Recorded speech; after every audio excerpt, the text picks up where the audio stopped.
Okay, hi everyone. Good evening, and I am very happy to welcome with me. I have someone success story हमारी जो जहाँ बात करते हैं ना हमारे साथ है देवांशु आज। तो देवांशु हाय। आपने hello sir. UGC assistant professor के लिए आप क्वालिफाई करे हैं इस बार, राइट? जी तो sir. We'll get into the details of एक तो पहले तो कि इतने टफ एग्जाम को कैसे क्रैक करें, दूसरा आपका क्या क्या स्ट्रैटेजीज थी, एंड तीसरा अपना क्या रोल था जेआरएफ अड्डा का specifically in your preparation. And तो अपन इसके बारे में बात करते हैं। देवांशु, पहले मुझे ये बताओ कि वाई जेआरएफ करना क्यों है, यूजीसी नेट जेआरएफ करने का क्या मतलब। मैं देख रहा हूँ पीछे आपके काफ़ी सारी किताबें पढ़ी है, तो I can see and a lot of maps also, so I am guessing you are a UPSC aspirant as well. Sir, UPSC aspirant तो नहीं हूँ। अच्छा अच्छा। परंतु ये जो आप पीछे देख रहे हो, ये हाँ सिर्फ एक हिस्सा है कमरे का। कमरे के दूसरे हिस्से में और भी चीजें हैं हाँ जो शायद अभी दिखाना संभव नहीं। हाँ। तो मैं एक एक करके आपके सवालों पे आता हूँ। सबसे पहली बात की वाई जेआरएफ, एंड आपका दूसरा सवाल क्या था? इतने टफ एग्जाम्स को क्या? पहले स्टार्ट करते हैं कि जेआरएफ आपका करने का मन कहाँ से बना। जी सर। तो सर, इसमें मैं थोड़ा टाइम लेना चाहूँगा बताने के लिए और थोड़ा पीछे जाना चाहूँगा इतिहास में। तो ऐसा है कि पढ़ाने का जो सिलसिला है वो काफ़ी कम उम्र से शुरू हो गया था। यानी कि 12वीं में जब मैं था तब मैंने पढ़ाना शुरू कर दिया था। मैं 10th को पढ़ा रहा था। उसके बाद जब मैं कॉलेज में गया तब मैं 11th 12th को पढ़ाता था। और पढ़ाने में इंटरेस्ट डेवलप हुआ, इसके पीछे का कारण है कि मेरे मम्मी पापा दोनों टीचर्स। तो वो बचपन से इनकलकेट हो गया कि टीचर्स हैं घर में, तो उनको देख देख के वो हुआ। यूजीसी नेट के बारे में पता नहीं था कि क्या होता है। जब मैं मास्टर्स में गया कैलकाटा यूनिवर्सिटी में, मैंने दोनों ग्रेजुएशन और मास्टर्स कैलकाटा यूनिवर्सिटी से ही की है। मेरी पढ़ाई भी कैलकाटा यूनिवर्सिटी से हुई। हालांकि मेरी जो रूट्स है वो बिहार से है, पर पैदाइश कलकत्ता की। तो कैलकाटा यूनिवर्सिटी में जब मैं गया मास्टर्स में, लोगों से मुलाकात हुई। लोगों ने बताया कि भाई तुम पढ़ाते हो तो क्यों ना प्रोफेसर के लिए सोचा जाए, लेक्चरर के लिए। तो मैंने बोला भाई क्या करना पड़ता है बता दो मुझे, प्लीज़ एनलाइटन मी। तो उन लोगों ने मुझे बताया कि आप ऐसा ऐसा एग्ज़ाम होता है, आप इसको दो। बहुत ही अच्छा एग्ज़ाम है, शानदार एग्ज़ाम है। तो मैंने उस वक्त तो उतना ध्यान नहीं दिया। मैंने सोचा कि हाँ, जब होगा तब देखेंगे। और जैसे जैसे मेरी रुचि बढ़ती गई, जैसे कि जब मैं मास्टर्स में था तब मैं ग्रेजुएशन को पढ़ा रहा था, थर्ड ईयर को। हम्म। तो मुझे कॉन्फिडेंस आया कि हाँ, मैं ग्रेजुएशन को पढ़ा सकता हूँ। कोई मतलब मुश्किल या इम्पॉसिबल काम नहीं है, बस it's a process of learning. जैसे कि एरो का कॉन्सेप्ट है, आप तो इकोनॉमिक्स से हो, लर्निंग बाय डूइंग। तो मुझे लगा कि लर्निंग बाय डूइंग से ये हो जाएगा। तो मैंने सोचा कि ठीक है, तैयारी शुरू करते हैं। पर उस वक्त कुछ ऐसी हालात थी कि मैं ठीक से तैयारी नहीं कर पाया, और पहला अटेम्प्ट मेरा 2021 में था, नवंबर का। उस वक्त आपको याद होगा साइकिल चेंज हुआ था और दो एग्ज़ाम एक साथ हुए थे। तो मेरी तैयारी उतनी अच्छी नहीं थी। मैंने एग्ज़ाम में अपीयर तो किया, पर मुझे पता था कि ये होना नहीं है, और मेरा नहीं हुआ था, टू बी वेरी ऑनेस्ट। मेरे शायद 20-22 नंबर से रह गया था नेट। मुझे तो पता भी नहीं था रिजल्ट आया। मेरी एक फ्रेंड ने बताया कि रिजल्ट आ गया, तुम देख लो। उसका हो गया था असिस्टेंट प्रोफेसर में। तो मैंने देखा, मैंने बोला ठीक है, कोई नहीं। उसके बाद मेरी जॉब लग गई, तो वहाँ पे तैयारी छूट गई। पर फिर मैंने सोचा कि नहीं, हालांकि मैं पढ़ा रहा था, साइड बाई साइड में बच्चों को पढ़ाता था। तो मैंने सोचा कि नहीं, अगर मैं पढ़ा रहा हूँ तो let's give it a shape, let's prepare. And आपके पास वो एलिजिबिलिटी होनी चाहिए। Then I started preparing for this, and YouTube से एंड ऑल सेल्फ स्टडी, और जो भी किताबें हैं उन किताबों को पढ़ा मैंने। और अब फाइनली ये हो गया, एक स्टेप तो हो गया। अब जून में देखते हैं दूसरा स्टेप तो क्या होता अभी पहला, आई जस्ट टेक वन, एक आपका सवाल जो आपने किताबों के बारे में बात करा, सबसे बड़ा सवाल जो इकोनॉमिक्स के बच्चे के लिए आता है कि सर कौन सी किताबें पढ़ें। तो है। जी। आपने क्या किताबें फॉलो करी, क्या नोट्स फॉलो करें? जी हाँ, ये कश्मकश रहता है कि किताबें कौन सी फॉलो की जाए। क्योंकि आजकल किताबें इतनी हैं और इंटरनेट पे मटेरियल इतना है कि हमें क्लैरिटी मिलने से ज़्यादा कंफ्यूजन मिलता है कि क्या किया जाए। तो मैंने सोचा कि let's stick to the basics. Basics से स्टिक करते हैं और बिल्कुल ग्रास रूट लेवल से शुरू करते हैं। तो हमारी जो बाइबल है इकोनॉमिक्स की, मैन क्यू, वो मैन क्यू को मैंने फॉलो किया। पिंडाइक रूबेनफील्ड मैंने फॉलो किया। और मेरी जो ग्रेजुएशन और मास्टर्स के नोट्स हैं, जो मैं सेल्फ नोट बनाता था, उन नोट्स को मैंने फॉलो किया। मेरा चैलेंज ज़्यादातर मुझे लगता है पेपर वन में था। हम्म। क्योंकि पेपर 2 मेरी सब्जेक्ट है। हम्म। मैंने 5 साल वो सब्जेक्ट पढ़ा है। हम्म। तो अगर 5 साल पढ़ने के बाद मैं बोलूँ कि मुझे इसमें कॉन्फिडेंस नहीं है, तो शायद मेरे तालीम में कहीं न कहीं कुछ डिफेक्ट है भाई। हम्म। तो मुझे लगा कि नहीं, पेपर 2 ठीक है। हालाँकि जब मैंने जून का क्वेश्चन पेपर देखा तो मुझे लगा नहीं भाई, पेपर 2 भी देखना पड़ेगा, वो ऐसे नहीं होगा। हम्म। तो पेपर 1 पे मेरा बहुत ज़्यादा फ़ोकस था। मैं रोज़ पेपर 1 पढ़ता था हम्म। और पेपर 1 के लिए मैंने एक ही किताब फ़ॉलो की है, वो है केवीएस मदान की। हम्म। पेपर 2 के लिए स्पेशली मैंने इंटरनेट का मदद लिया। हम्म। मैंने किताबें कोई भी ऐसा नहीं है जो मैंने पूरा टेक्स्ट पढ़ा हो। हम्म। किताबें बहुत सारी है मेरे पास, हम्म। लेकिन पूरा टेक्स्ट नहीं पढ़ा। मैं टॉपिक वाइज़ निकालता था। जैसे हम्म। मुझे अगर मनी एंड बैंकिंग पढ़ना है, हम्म। तो एक किताब बहुत शानदार किताब है संपत मुखर्जी की। हम्म। पता नहीं लोगों को पता है कि नहीं इस किताब हम्म। के बारे में, हम्म। क्योंकि इतनी फ़ेमस किताब है नहीं वो, संपत मुखर्जी की, मैक्रो हम्म। मैक्रो। हम्म। तो मैक्रो से मैंने मनी बैंकिंग को संपत से मैंने मनी बैंकिंग पढ़ा। हम्म। अगर आप पब्लिक इकोनॉमिक्स की बात करें, तो हम्म। एक किताब होती है उसकी, वो मज़हब एंड मज़हब। हम्म। वो किताब से मैंने कुछ-कुछ चीज़ें ली, पर हम्म। जो नेट का जो क्वेश्चंस है, हम्म। पर्टिकुलर क्वेश्चंस आपको मज़हब में उतना अच्छा नहीं मिलेगा। उसके लिए मुझे इंटरनेट की सहायता लेनी पड़ी और वहाँ पे यूट्यूब चैनल्स ने बहुत मदद की। हम्म। मुझे कुछ समराइज़ करना है ना इंडियन इकोनॉमी को, तो वहाँ पे मुझे बहुत मदद मिली। हम्म। एनवायरमेंटल इकोनॉमिक्स की कोई किताब नहीं थी मेरे पास, वो मेरे लिए बहुत बड़ा चैलेंज था। हम्म। तो यूट्यूब ही था, और बाकी सब बेसिक्स किताबें, लाइक जो बेसिक हम पढ़ते हैं ग्रेजुएशन में और मास्टर्स में, वही किताबें मैंने फ़ॉलो की, हम्म। और ऐसा कुछ खास नहीं। तो coming to the YouTube channels, जो जिस जिन यूट्यूब चैनल्स में आपने मदद ली, तो स्पेसिफिकली जीआरएफ अड्डा का क्या रोल था आपकी प्रिपरेशन में, पेपर 1 और पेपर 2 दोनों में? जी, ये सवाल ऐसा है जो अगर आप नहीं पूछते तो भी मैं बताता। क्योंकि देखिए, हम सब कन्फ्यूज़ रहते हैं कोई भी प्रिपरेशन से पहले, ठीक है? क्योंकि हम माउथ ऑफ वर्ड में तो जाते ही हैं, वो तो एक बात है, पर हम खुद इसको ट्राई एंड टेस्ट करना चाहते हैं। तो मैं ये नहीं कहूँगा कि डे 1 से मैं जेआरएफ अड्डा के साथ था, वरना वो झूठ होगा और मैं हम्म। झूठ नहीं बोलना चाहता इस हम्म। प्लेटफ़ॉर्म पे। हम्म। मैं एक्सप्लोर कर रहा था। हम्म। मैं सारे चैनल्स देखता था, मैं दूसरे चैनल्स के नाम नहीं लूँगा, मैं जानता हूँ वो सही नहीं है। पर हाँ, मैं सारे चैनल्स देखता था, लेकिन शायद 1 डेढ़ महीने बाद मैंने एक वीडियो देखा था अदिति मैम का। हम्म। वो शायद उसमें रिसर्च पढ़ा रही थी, हम्म। रिसर्च एप्टीट्यूड, हम्म। जो मेरा काफ़ी कमज़ोर था, रिसर्च एप्टीट्यूड। तो रिसर्च एप, और मुझे उनकी एक बात बहुत पसंद आई उस वीडियो में। वो शायद मैंने ऐसे ही देख लिया था 10 मिनट का वीडियो। हम्म। उसमें उन्होंने कहा था कि मैं यहाँ आपको खुश करने के लिए नहीं बैठी हूँ। हम्म। मैं यहाँ इसलिए बैठी हूँ कि मैं आपको हकीकत से रूबरू करा सकूँ कि एग्ज़ाम में क्या आएगा। मैं वैसे क्वेश्चंस लेके नहीं आऊँगी जो आप कर सको। हम्म। ऐसे क्वेश्चंस लेके आऊँगी जो आपको करना चाहिए। हम्म। और काफ़ी मतलब मुझे प्रैक्टिकल लगा, काफ़ी ट्रू लगा। हम्म। तो मैंने सोचा यार देखना चाहिए इनका वीडियो। तो हम्म। मैंने प्लेलिस्ट खोला, मैंने देखा अरे ये तो भरा पड़ा है, यहाँ पे तो पूरा हम्म। गंगा बह रही है, यमुना बह रही है। हम्म। तो मैंने वीडियोज़ देखे, स्पेशली अदिति मैम के वीडियोज़ देखे।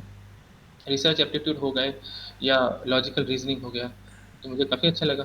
फिर मैंने 2-3 दिन फॉलो किया कि इस चैनल का पैटर्न क्या है, कि कौन से टाइम में ये कौन से क्लासेस लेके आते हैं। हम्म। तो मुझे मालूम पड़ा रचना मैम की क्लास आती है, वो हम्म। इंडियन लॉजिक कराती है, which is very difficult, Indian hmm. Logic, hmm. Logic, communication, फिर टीचिंग एप्टीट्यूड। तो ये मैंने बहुत ही कायदे के अनुसार रेगुलर बेसिस पे देखना शुरू किया। हम्म। हालाँकि मेरा फुल टाइम जॉब है, मैं एक जॉब करता हूँ, मैं हम्म। एमएनसी में बैंगलोर में कार्यरत हूँ, तो हम्म। टाइम नहीं मिलता था मुझे हम्म। लाइव क्लास अटेंड करने का। हम्म। तो आप एआई अड्डा के किसी भी वीडियो पे मेरा लाइव चैट में कमेंट नहीं देखोगे, वो मुश्किल है हम्म। मिलना। मैं रिकॉर्डिंग क्लासेस देखता था, वो भी 2x की स्पीड पे। हम्म। अब अभी आप बोल रहे हो नॉर्मल स्पीड पे, मुझे लग रहा है कि ये कैसे हो गया? इनको तो मैंने फास्ट बोलते सुना है। हाँ, नहीं होता है ऐसा, बहुत बार होता है, सही बात है, ट्रू। 2x पे सुना है।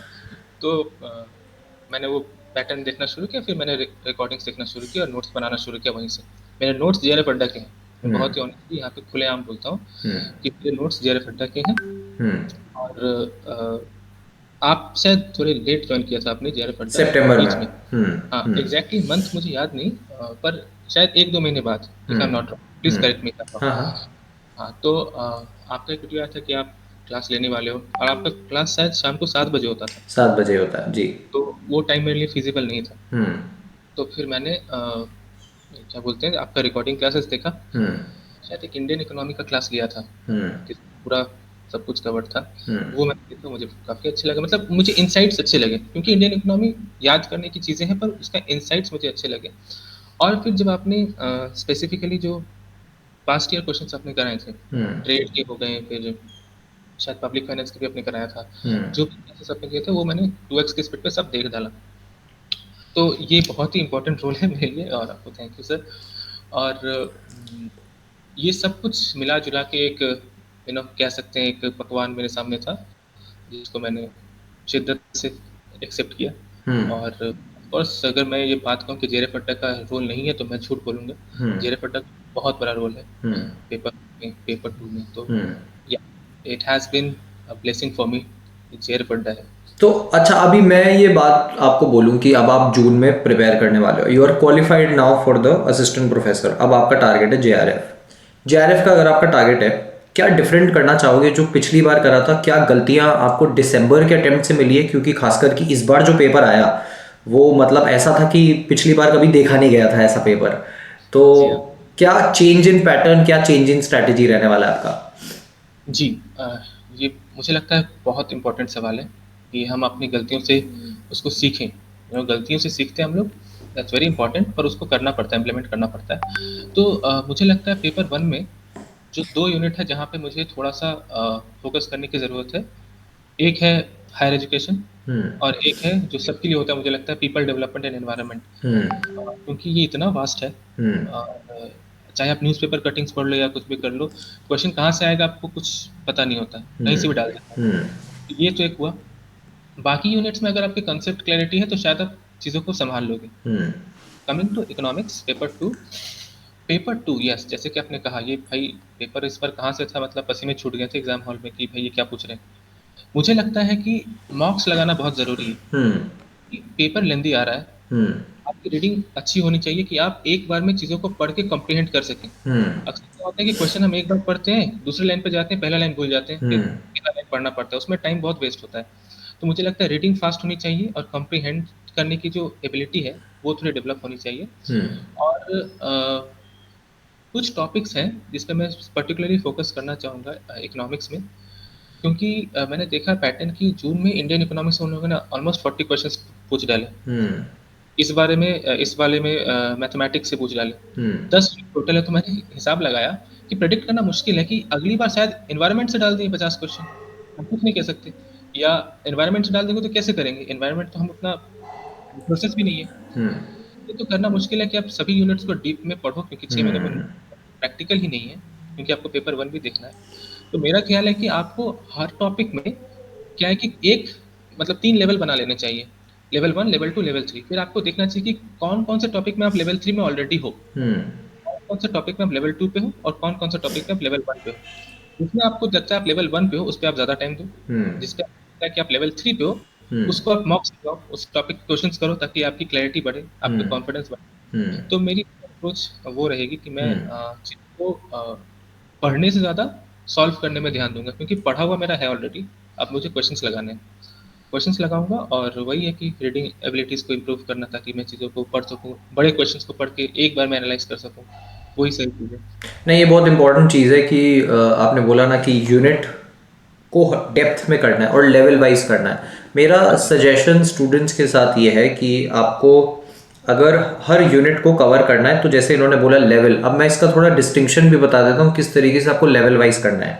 सबसे पहले आपने एक टॉपिक, एक यूनिट पढ़ा, कवर कर लिया, उसके बाद आप मेरे हिसाब से लेवल नंबर 1 यूजीसी नेट में जितने प्रीवियस ईयर क्वेश्चंस आए हैं उस टॉपिक के रेलेवेंट उसको खत्म कर लो, अपने सारे डाउट्स खत्म कर लो। ये तो होना चाहिए लेवल 1। अब प्रीवियस ईयर क्वेश्चन से ही कुछ नहीं होने वाला, आपको थोड़ा सा एडवांस लेवल जाना पड़ेगा, ठीक है। दूसरे लेवल पे आप मेरे हिसाब से जो पीएचडी के एंट्रेंस के क्वेश्चंस होते हैं, जैसे कि जेएनयू हो गया, बीएचयू हो गया, उसके क्वेश्चंस लगाओ, या बाकी कोई सेट के एग्जाम्स है, मतलब स्टेट लेवल एग्जाम्स है, उस पर क्वेश्चन करो। थर्ड लेवल होगा गेट। गेट के क्वेश्चंस भी काफी बार इस बार पैटर्न में दिखे हैं, तो आपको उसके भी गो थ्रू होना जरूरी है, ठीक है। The good thing about this particular channel, इस चैनल के बारे में सबसे अच्छी चीज ये है कि मैं कोई भी टॉपिक अगर कराऊंगा आपको, चाहे यूट्यूब पे कराऊं, पेड क्लास में कराऊं, हर टॉपिक के रेलेवेंट्स में 3 क्वेश्चंस होंगे। पहले यूजीसी नेट, फिर अपना एंट्रेंस टेस्ट और GATE. So you are doing a comprehensive तैयारी, क्योंकि एनटीए आपको छोड़ने वाला नहीं है। अच्छा, एक फाइनल सवाल मेरा इस चीज पे कि अगर आप एक्सपेक्ट करते हो, पहले तो मेरे 2 कंट्रोवर्शियल क्वेश्चंस है। पहले तो do you expect and do you believe कि नेगेटिव मार्किंग होना चाहिए? अगर आता है, चेंज करते हैं तो? जी, एक्चुअली मैं इस बार जब एग्ज़ाम देके आ रहा था, तब मेट्रो पे मेरी कैंडिडेट से इस बारे में थोड़ी सी बातचीत हुई थी। कुछ लोग का मानना था कि नहीं होनी चाहिए, कुछ लोग का मानना था कि होनी चाहिए। अगर मेरा पक्ष सुनना चाहे कोई तो मैं बोलूँगा कि इसमें नेगेटिव होना चाहिए, स्पेशली पेपर 2 में। पेपर 1 में अगर आप नहीं भी करते हो तो ठीक है, मतलब वो एक बात की बात है, क्या करना है वो तो एनटीए के ऊपर है। पर मेरा वाकई मानना है कि नेगेटिव होनी चाहिए, क्योंकि रीज़न ये है कि पेपर टफ हो रहे हैं। पेपर टफ होने से क्या होता है ना कि एक तो तुक्काबाजी चलती है, यहाँ पे लोग हवाबाजी करते हैं। अब क्या है कि मैं पढ़ के गया और मेरे साथ कोई एक्स वाई कैंडिडेट है, वो भी पढ़ के गया, लेकिन हम दोनों को एक क्वेश्चन मिला है जो हम दोनों नहीं पढ़े हैं। मैंने तुक्का लगाया, उसने भी तुक्का लगाया, उसकी किस्मत अच्छी थी, उसका हो गया, मेरी किस्मत बुरी थी, मेरा नहीं हुआ। तो मुझे वो एज नहीं मिला, मेरा वो पढ़ने का फायदा नहीं हुआ। और if it is a competition, तो इकोनॉमिक्स में पढ़े परफेक्ट कॉम्पिटिशन, सबको इक्वल होना चाहिए, होमोजीनियस होना चाहिए, इट शुड नॉट अनफेयर। तो मुझे लगता है नेगेटिव होना चाहिए। और बाकी इसमें लोगों का अपना अपना थॉट हो सकता है, पर ये मेरा पर्सनल ख्याल है कि नेगेटिव अगर हो तो जिन लोगों ने पढ़ाई की है उनके लिए बेनिफिट है। नहीं, बिल्कुल सही बात है। एंड नेगेटिव अगर आप कह रहे हैं तो I am sure, let's see, कुछ 15-20 दिनों में पता चल जाएगा अगर इनकेस कोई सिलेबस चेंज या पैटर्न चेंज होता है। पर इतना तो पक्का है कि सिलेबस चेंज हो ना हो, पैटर्न चेंज हो गया है और उस पैटर्न के हिसाब से स्टूडेंट्स आपको तैयारी अपनी अपडेट करनी है। आप इसको एज अ बैकअप एग्जाम अब नहीं देख सकते। You need to give sincere preparation to this particular exam, तब जाके आपका काम होगा। तो थैंक यू देवांशु जुड़ने के लिए हमारे साथ और बताने के लिए आपकी पूरी strategy, and to be as honest as you were. Thank you so much for revealing that. I really hope कि जून में आपका जेआरएफ हो जाए एंड आप मतलब as a junior research fellow निकले। तो really hope that. Thank you again, Devanshu, for joining, and thank you everyone. Please do join and subscribe JRF Adda.